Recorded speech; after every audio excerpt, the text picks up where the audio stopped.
perfect poached egg. Tender whites around a warm liquid yolk that oozes out like gold when you cut into it. They're an essential part of Eggs Benedict. They can turn any salad into a meal or any vegetable into brunch. The problem is they're really tough to make right. So you've probably read all the tricks and know all the secrets. Add vinegar to your water. Add salt to your water. Don't add salt to your water. Stir a vortex into the water. Wrap your eggs in plastic wrap. And guess what? None of them really work. After years of testing, I've only come across one method that works every single time, and all it requires are two things. The first is a really fresh egg. Fresh eggs have tighter whites and yolks that help them retain their shape better as they cook. There are two ways to tell how fresh an egg is. The first is to check something called the Julian date. As long as it's packed in the US, every carton of eggs has a number between 000 and 365 on it, and that number corresponds to the day on which the egg was cleaned and packed. So a number of 000 would mean January 1st, 003 would mean January 4th, and so on. All you really need to know is that the higher the number, the fresher the egg. You can also tell how fresh an egg is by carefully putting it into a cup of water.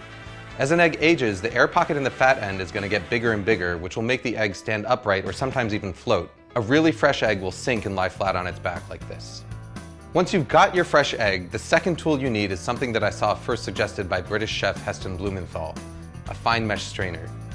You see, no matter how fresh your eggs are, there's always going to be some amount of liquid white. It's this excess white that causes misshapen eggs.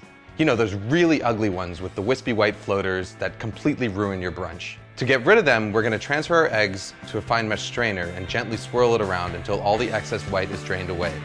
What you're left with is a nice, tight egg. Even better is that the strainer is actually the ideal tool for lowering the egg into the water. What I've got here is a pot of water at 180 degrees Fahrenheit, which is just about the temperature that the water is quivering but not quite simmering yet. All I'm going to do is gently lower the strainer with the egg into the water, move it back and forth a little bit to make sure the egg isn't stuck, and then carefully roll the egg out. Just like a kid, it's these early formative stages of a poached egg's life that are going to determine how it turns out in the end. Using a round bottom strainer and this rolling motion is going to help ensure that you get a nice tight poached egg that's egg-shaped. If you want to cook multiple eggs, just make sure that you have them cracked into separate dishes and ready to go. Once they're in the water, your only job is to keep them moving around, flipping them from time to time with a slotted spoon so that they cook evenly.